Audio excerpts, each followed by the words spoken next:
So the NFL draft is quickly approaching, and I wanted to take a few minutes to outline some wide receivers that I think are generally underrated. Now, this wide receiver. So first off, I guess I should say that it is just at the conclusion of the regular season of college football. So a lot of these rankings will change. A lot of these prospects will end up not being underrated. There's a couple of these prospects that I think could end up being overrated as the process goes on. But I think that the wide receiver position is one that we all hope the Chiefs take a stab at in this draft. And these are guys that right now in the process are not considered first rounders. A lot of these guys, I think, are second rounders, and some of them are projected much lower than that. So, looking at this class at the conclusion of the regular season, this seems to be a class that is not as top heavy as we have gotten most of the past few years at the wide receiver position. So finding prospects later than the first round is probably the sweet spot in this class. The first wide receiver up here, and there are two wide receivers here from TCU, so take for that what you will. But the first wide receiver up here is Jack Bech or Jack Bech. I am not quite sure. I've heard it pronounced both ways. Out of TCU, he is 6'2", 215 pounds, projected right now to run a 4.55 40. I think the floor on this guy is Justin Watson plus. I think that he is a guy that could be the next Juju Smith-Schuster, but when Juju Smith-Schuster was at his full powers. In that, I am not sure that he is a number one. We saw with Juju what happened when he became the number one wide receiver. It was sort of at that point he became on the outs. However, he was an elite number two option earlier in his career, and I think that is maybe the ceiling for Bech. He is an elite number two receiver. I think that his floor is elite number three receiver. Now, do you want to have to waste a number two pick? Do you want to have to spend a number two pick on an elite number three wide receiver? Maybe not. But if we get into the rigmarole surrounding the draft, and it turns out that he has a little bit better speed, it turns out that he has a pretty good explosive numbers, the vert, the broad jump, things like that, then he could I think skyrocket up boards. He has very good hands. He has a very good catching radius. His speed and acceleration are the concerns. Those were the same concerns around Juju Smith-Schuster coming out of the draft, and his first two seasons in the league, each of them he had a 90-plus yard touchdown. I want to say there were 95-yard touchdowns. So even guys that have sort of the questionable top-end speed, if they are proficient in their running, which Juju was, he caught the ball, got north and south, and at that point he became very difficult to catch from behind. I think Bech has that type of speed that if he is using his open field running in the right manner, he can definitely cause problems for defenses. He's a guy that I think could be a staple of an offense in the NFL. I don't think he's an elite prospect. I don't think he's a first rounder. I think that during this process, he could end up being a late first round pick, depending on some of his numbers, because this wide receiver class is a little bit is a little bit maybe lacking in the just outside the top few guys department. So you get past Teteroa McMillan, you get past some of those bigger names at the top end of the draft that are likely to be top 15 picks. A team that is thirsty for wide receiver help might go a little bit overboard and draft Bech high if he is there late. He's a guy that could pose problems for defenses during his entire NFL career. And I think he is. So a couple years ago, the Chiefs had problems because they had too many athletic wide receivers and not enough guys who could catch the ball. They ended up bringing in a whole bunch of wide receivers who were not athletic freaks but could catch the ball. He's one of those guys. I think that he will be productive at the NFL level if he finds himself in the right place. I just don't know that he is going to be able to create all of those opportunities for himself. Then we have Elic Ayomanor, a guy whose name will always give me problems. The wide receiver out of Stanford is 6'2", 210 pounds, projected to run a 4.42 40. I will say that he does not look like a guy who runs a 4.42.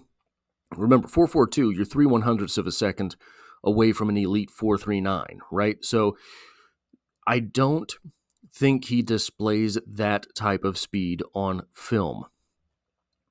It's possible that he runs lower than 4.42, but I do think he is a 4.4 kind of guy. He looks the part of an NFL receiver right now. He has looked the part of an NFL receiver for quite a while now. He does have the acceleration that Bech lacks, but I am not sure that his speed, his top-end speed, is much better. I wrote any better in there, but he does look like he is faster than Bech. I just don't know that he's appreciably faster than Bech.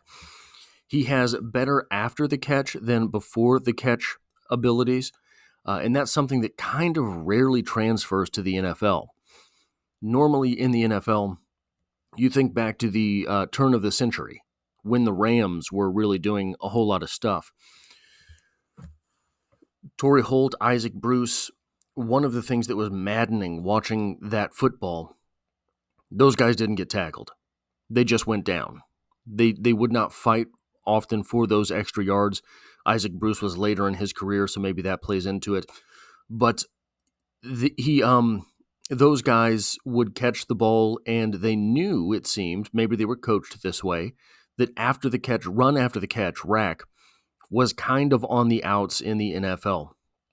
And that was one of the strange things that if you watch football long enough, you will notice that sometimes the fast little wide receivers will dominate, and then the cornerbacks will evolve to where everyone wants small, very twitchy corners.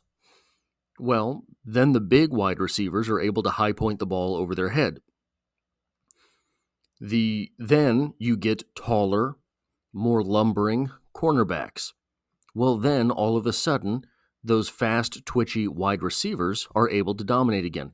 And it's one of these catch-up things. Today, in today's NFL, everybody kind of has a big corner option, a small, twitchy corner option. Unless you can find a tall, twitchy corner, right? Those are the monsters starting to evolve at the cornerback position. Ayomanor is in the middle. So he's going to be outmatched at times by twitchy corners. He's going to be outmatched at times by great big corners, but he will always have an edge somewhere.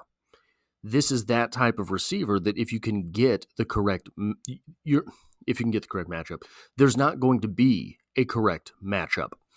So you have to get the correct strategy against the correct corner. That's rough, but it means that a wide receiver has the chance to always be productive. I think that Ayomanor is unlikely to ever be a number one wide receiver, but you have to have two guys in today's NFL. I think Ayomanor is the exact type of guy that becomes one of those staple number two wide receivers in the NFL. This is another guy that I think has the possibility, the chance to skyrocket up draft boards. And that 4.42 projected 40, if he does run that, I think he will be one of these guys that sneaks into the late end of the first round. The next guy, and this I'm going to claim bias here. Watching all of the Theo Wease Jr. that I watched at Mizzou, this guy's an NFL player. This guy, I think, is one of these guys that can be a number one wide receiver in the right situation, can be a number one wide receiver if you have to remember right now he's not a number one wide receiver because Luther Burden is on the same team. Luther Burden should be a top 10 pick. Luther Burden might not be a top 10 pick because of the quarterback play that happened at Missouri this year. I think Luther Burden would have been a first rounder last year. I think undoubtedly Luther Burden would have been a first rounder last year. he was dependable at the highest level of football, not named the NFL, and that is SEC football. He was a staple for Mizzou.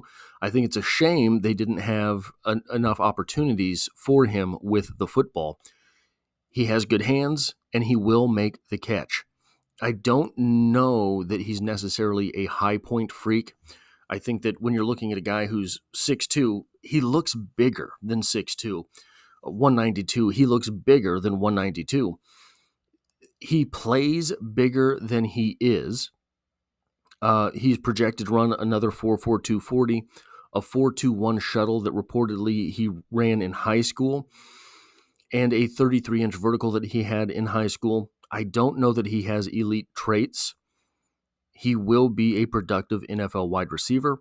This is a guy that right now in the process, it looks like you're going to be able to pick up in the fourth-ish round of the draft. Wide receivers taken in the fourth round, you're looking at a crapshoot. Theo Wease is not a crapshoot. Another thing, he knows his role in an offense and he's willing to accept it. He's not Luther Burden, and he accepted that at Mizzou, and he made plays whenever he was needed. Like I said here, he looks bigger than 6'2", 192 on the field, and he is able to bully people at times. He is a good route runner. I don't think he is an elite route runner, but that's always something that you can work on. The next guy here is Dante Thornton Jr. Another thing I have to admit, I have bias towards Theo Wease. I have bias towards physical freaks. These guys that you may be able to take and mold into something. He's 6'5". He's reportedly 214 pounds, projected to run a 4.43 40. That 4.45 shuttle is not great. Again, that was a high school time. It is likely that with the drills on this drill, that he will get better at that shuttle. If he does not, I do not project him to run it at the combine or his pro day. He had a 34.5-inch vertical in high school. That, in my opinion, will not be the case. I think he will be a 37-inch vertical kind of guy. He's not Randy Moss, and I'm not saying that. Okay, I have to get that out there. But there are times where when he's on the field and he makes a play, you are positive you just saw Randy Moss. Now, that's going to be a ceiling, and it's a ceiling at the college level, but again, in the SEC. He's 6'5", and he might run a 4.43. He might run a little bit better than a 4.43, but he's better at catching the ball at the line of scrimmage than you normally see with guys this size. Now, that is at the college level. I think that he will be able to have some success at the NFL with that, but I don't think he's going to be the type of elite prospect that you see. I think that this is a guy who he's a guy who will suffer from what it was he did in college, regardless of, because you look at his tools and you think that guy should be dominating. I don't think he's a dominating type wide receiver. So he's the type that regardless of what he does, so he could skyrocket up boards. I'm not going to say he can't, but I think that the tape will drag him down a little bit. I think that this is a guy who I would not take him before the second. He is, in my opinion, a boom or bust project at the NFL level. He does not have a ton of production. That is going to weigh against him. And finally, Savion Williams. Savion Williams is going to be an interesting case. Savion Williams is you're taking a waiver on a size, speed, athleticism combo. 6'5", 225 pounds, projected to run a 4.45. That sounds about right to me, the mid 4.4s. He is great and possibly elite in traffic. That could absolutely translate to the NFL. He makes great adjustments on the ball. This could be a number one wide receiver. This could be a good number one wide receiver. He is a high point threat. He lined up all over the field for TCU. He had 60 catches and 51 carries. That screams to an NFL scout that this is a guy they just wanted to get the ball in his hands. He will have to be accounted on everywhere he is on the field, regardless if he is the guy he looks like he can be or not. He has so many tools that defenses will have to account for him on the field, regardless of if he comes out and he's a 1,000-yard receiver or not. That poses problems for a defense that is a tool that smart coaches like Andy Reid can take advantage of. He reportedly has a 10-6 broad jump and a 40-inch vertical. I think that's probably right.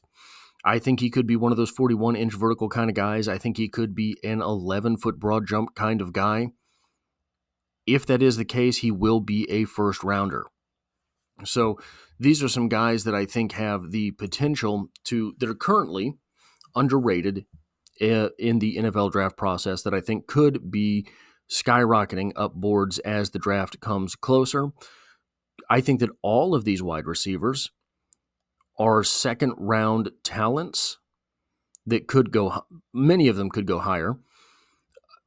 If they fall to the third round, so the Chiefs have right now, I believe, the third or fourth pick in the third round. Depends on what the Titans do.